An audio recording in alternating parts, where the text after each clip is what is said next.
John Carpenter comes into your life, and there's some wonderful collaborative works with John Carpenter that you had an opportunity to work with him on. Of course, Someone's Watching Me. This goes back to 1978. God, that was just 10 minutes ago, wasn't it? What has happened? But that was epic. That was really fantastic. And, surrounded by other veteran, fantastic performers and actors as well. So that came along, and did you enjoy that too? Yeah. That gave me, I didn't think much about it at the time, but I have, in retrospect, gave me the opportunity. I played one of the first gay woman in a television show, in a television film. I think I was. John wrote just a lovely role.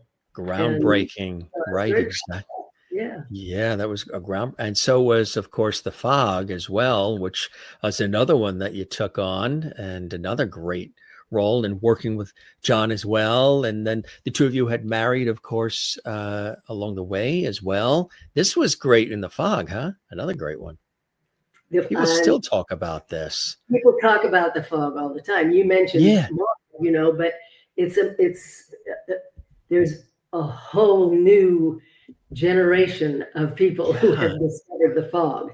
They may not know Maude. They know Bea because they think Golden Girls, but they know The Fog, and they know Escape from New York. They know all of those 80s movies. They've managed to become, Yep. Creepshow. They know Creepshow. Yeah. What a terrific expression there too. I think that would be the expression if something like that was behind me. Fantastic. And of course, Cannonball Run is another one as well. And the Swamp Thing, like you said, there's a whole cult following for this genre. Did you ever think that you were going to pursue this genre, or this genre was going to come your way, and that you would be so recognized for it and revered for it? Never, because in the first place, I don't like horror films. Everybody who knows me knows that. Anybody who's ever heard me speak knows that. But I had never even seen Psycho, when I met John, and I think Halloween was like the first and hopefully the last, and of course in those days, we barely had, I guess we had Beta, and HBO was just starting, because I do remember HBO showed Swamp Thing over and over and over again, and it was very dark. You couldn't see anything on the screen, but none of us ever gave thought to the fact that 40, 50 years from now, people would still be, I watch The Fog every October, or I watch this once a month, or no, I had no idea. I don't even know if there was a genre in the 80s, if people talked about horror as a viable something separate from everything else, but I think you and probably Jamie Lee Curtis and maybe a few others might have created the genre when you really take a look at it, which is amazing for super fans, of it as well. So many incredible performances. ARGO was another extraordinary one as well. Adrienne, you were brilliant in ARGO. And this was cool too. Back to School back in 1986, playing Vanessa. Yes, Rodney's soon to be divorced soon to be ex-wife. Yes. Right, exactly. And then this was something to take on. Lucy Arnaz is a friend, and she did it not that long ago in New York. But you were in Pippin, the national tour, which is really incredible. But also, what is it like dangling that high up as you did in there you are there and there you are dangling. I mean, the preparation, the physicality. My only concern, people say, weren't you afraid? Weren't you afraid? And I always say, well, I think it's because I don't have much imagination.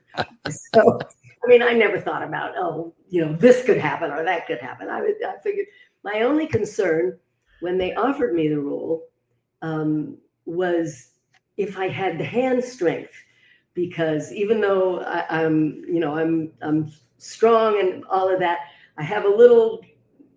Was I going to be able to hang on with these hands? A little couple of bone spurs and things like that. But it was great fun, and one of the things I enjoyed about it the most, aside from doing that role at that age, was the opportunity to see cities and towns in the United States that I never would have seen, and to fall in love with some of them. I really enjoyed doing the tour, and we played Amsterdam. I think we were in Amsterdam for 6 weeks, so that was fantastic.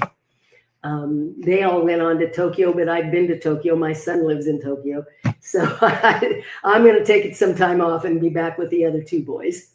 But it was great fun, and I do have my number on YouTube. I've posted it there, and I'm happy enough with it and proud enough with it that if people want to go to YouTube and look for Adrienne Barbeau in Pippin and look for the one that I posted, I'm proud of it. I had a good time. You should be. You were amazing in it. Absolutely. And another cult classic, just rewinding just a little bit, was, of course, like we said, Escape from New York, which was, I think, one of the first times anybody saw a movie that was like that. Really incredible, and a lot of action and movement and physicality in that as well. How did that come about for you to be a part of that? Well, again, John and I were together, and Yeah. he sort of basically, I think, wrote the role for me, Yes, right. And there was never any question that I was going to do it. So, and I love Maggie. I really do. Yeah. You were brilliant in that. And again, these are all things that people can see, of course, many of them probably also, if they didn't see these in the movie theaters, they went to Blockbuster or anything. But a lot of times on these nostalgic channels, the Tubies and the MeTVs and TenneTVs, they have a lot of these things that they show, which has given all of this a new life. And that's amazing, including